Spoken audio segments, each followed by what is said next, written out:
All right, welcome back to the last episode of creating Alexa skills using Google Sheets and with the no-code tool voiceflow.com. In this final episode, we will look at updating a specific row that you already have in a Google Sheet. So let's say you're collecting data from your user on a daily basis and you have to update a specific row based on the user's input every day, or a similar use case that you have where there is the need to update a specific value. Let's say you have products and you want to update the stock value every time a customer places an order, and if you have the Google Sheets linked to it, and there are many multiple use cases where you can you have to update the Google Sheet. This will come in handy, and as you can see, the first step is to create a blank skill. If you're using a skill, you just have to do another Google Sheets integration block. So I'm doing the same. I'm just pulling the Google Sheet integration block. I have it all covered. I have my Sheets Gmail account linked to this. So I want to update data with this user that I am already authorized you of. And then I select the spreadsheet, and in this case we are updating the information, and for the sake of the demo, what we will do is we'll update the city that we captured from the user in the second example in this series with a new city value, right? So I will do city, and then it'll ask with what values do you want me to update, right? So if you go back here, we have these are the responses. For example, I want to update the third row with the new city response. So I will do row 3 and we'll update the values in a second. So let us ask the user for what his new favorite city is, right? So I'll go to the blocks that are available, pull the speak block, and ask the user what his new favorite city is. So what is your new favorite city?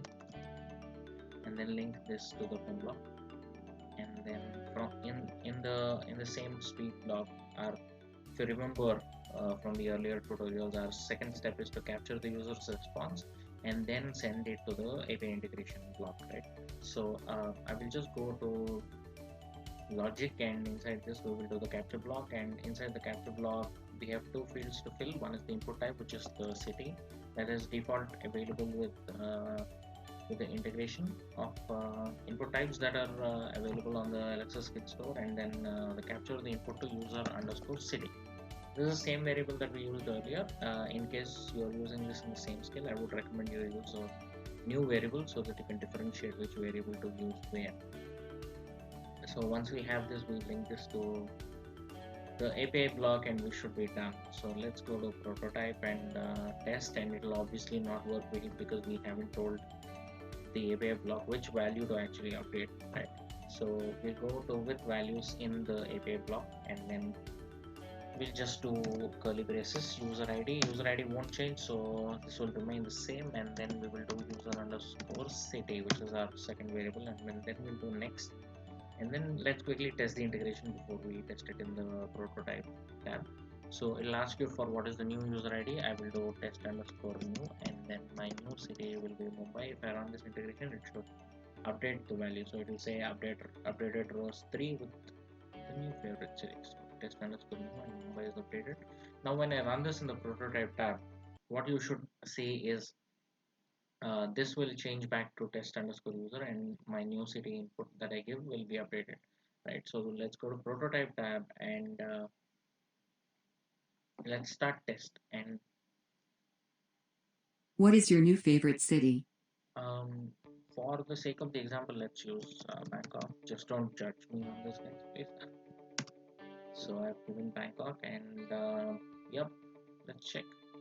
Perfect, test underscore user and Bangkok. So yeah, that's how you give the specific row and ask Alexa to update a specific row in the Google Sheet that you've linked.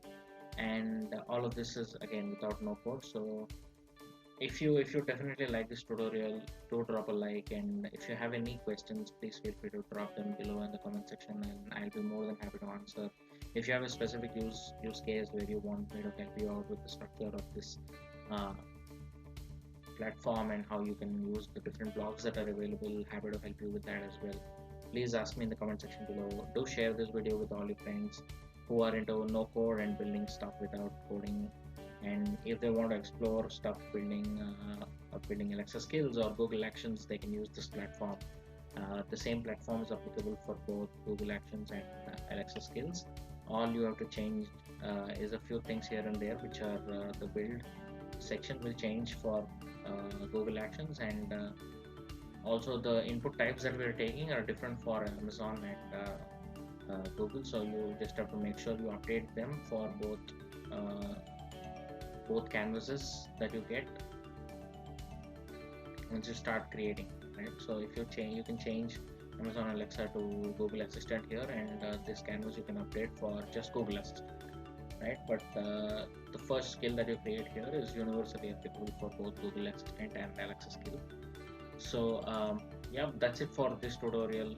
I'll create more tutorials where I talk about other integrations that are available and other devices that you can create skills for, and also how you can sell using Amazon Alexa devices, where you can have your products listed and have your customers pick out the product, and they can buy your products online just through the skill without them having to go to a website and all of that. So stay tuned, guys. Do subscribe and wait for more videos that are about to come, where we see how to build different types of skills with no code tools. Thank you.